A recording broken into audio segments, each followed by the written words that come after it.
નમસ્કાર મિત્રો, કેમ છો? મજામાં ને? હું છું તરુણ કુમાર અને આપનું હાર્દિક સ્વાગત છે આપણે યુટ્યુબ ચેનલ સાયન્સ ટેક ગુજરાતીમાં. દોસ્તો, આજે આપણે ધોરણ 10માંથી વિજ્ઞાન વિષયની અંદર જે પ્રકરણ 14 છે ઉર્જાના સ્ત્રોતો, એના ત્રીજા ભાગમાં આવી ગયા છે. દોસ્તો, આ વિડીયો છે એ ખૂબ જ ઇમ્પોર્ટન્ટ છે બોર્ડની પરીક્ષા માટે, એટલે તમે બરાબર ધ્યાનથી જોજો અને સમજજો. કારણ કે આ વિડીયોની અંદર આપણે વાત કરવાના જઈ રહ્યા છીએ હાઇડ્રો પાવર પ્લાન્ટની. તો હાઇડ્રો પાવર પ્લાન્ટને બરાબર સમજજો. તો ચાલો દોસ્તો, સમયનો બગાડ કર્યા વિના આજે હાઇડ્રો પાવર પ્લાન્ટ વિશે કંઈક નવું જાણી લઈએ.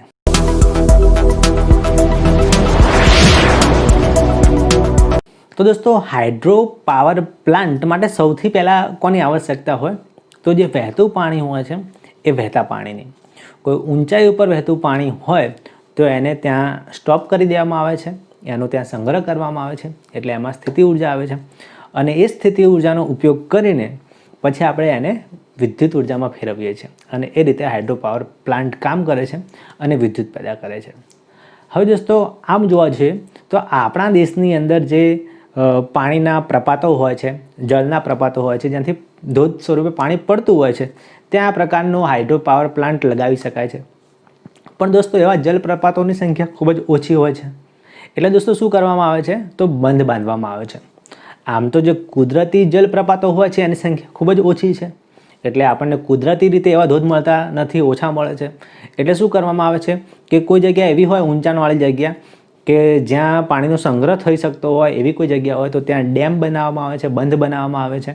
અને જે પાણી ત્યાં વરસાદ સ્વરૂપે પડે છે અથવા તો નદી સ્વરૂપે આવતું હોય છે એનો સંગ્રહ કરવામાં આવે છે. અને જ્યારે સંગ્રહ થાય છે ત્યારે એમાં પાણી, જે વહેતું પાણી હોય છે એને આપણે સ્ટોપ કરી દઈએ, સંગ્રહ કરી દઈએ, એટલે એમાં ઉર્જાનો સંગ્રહ થાય છે. આપણે જાણીએ છીએ, આપણે એને સ્થિતિ ઉર્જા કહીએ છીએ. અને દોસ્તો, ત્યારબાદ પછી એમાંથી આપણે વિદ્યુત ઉર્જા મેળવીએ છીએ. દોસ્તો, આપણા ભારત દેશની અંદર જે ઉર્જા આપણને વિદ્યુત ઉર્જા મળે છે એમાંથી ચોથો ભાગ આપણે આ જે હાઇડ્રો પાવર પ્લાન્ટ છે એમાંથી મેળવીએ છીએ. એટલે હાઇડ્રો પાવર પ્લાન્ટ એ ઉર્જાની જે પૂર્તિ છે, ઉર્જાની પૂર્તિ કરવામાં ખૂબ જ ઉપયોગી છે. હવે દોસ્તો, આ જે હાઇડ્રો પાવર પ્લાન્ટ છે એ કેવી રીતે કામ કરે છે, એની રચના કેવી હોય છે એ સમજીએ. તો તમે જુઓ દોસ્તો, આ જે છે એ હાઇડ્રો પાવર પ્લાન્ટનું એક મોડેલ છે. હવે શું કરવામાં આવે છે?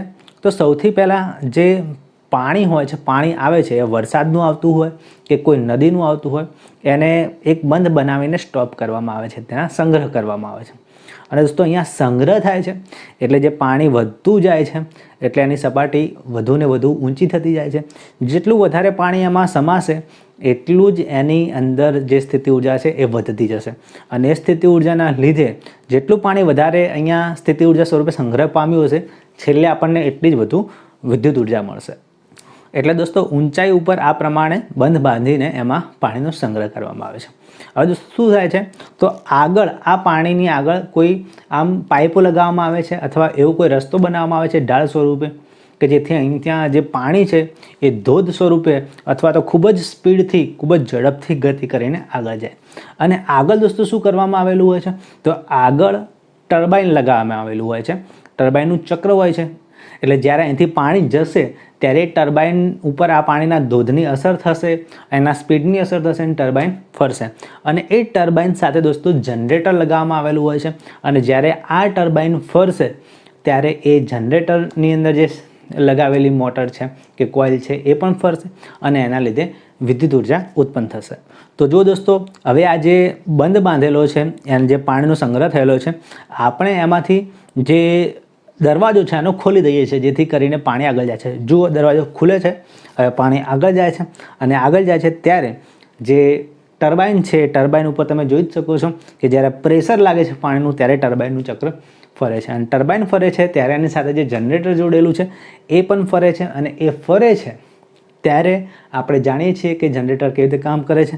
તમે ફરીથી જો જનરેટરવાળો વિડીયો ન જોયો તો આઈ બટન ઉપર ક્લિક કરીને જનરેટર કેવી રીતે કામ કરે છે એનો વિડીયો જોઈ લો, એટલે તમને ખ્યાલ આવી જશે કે જ્યારે જનરેટર ફરે છે ત્યારે અહીંયા વિદ્યુત કેવી રીતે ઉત્પન્ન કરે છે. અને પછી જે વીજળી ઉત્પન્ન થાય છે એને તાર દ્વારા આપણને બહાર વિદ્યુત મથકોમાં મોકલવામાં આવે છે. હવે દોસ્તો, આ જે હાઇડ્રો પાવર પ્લાન્ટ છે એના ફાયદાની વાત કરીએ તો આ જે વિદ્યુત આપણને આપે છે એ પુનઃપ્રાપ્ય છે. કારણ કે દર વર્ષે જેમ વરસાદ પડશે એમ બંધની અંદર પાણી ભરાશે અને પાણી ભરાશે એટલી જ વધુ વિદ્યુત ઉર્જા મળશે, એટલે દર વર્ષે આ ઉર્જા આપણને પ્રાપ્ત થાય છે.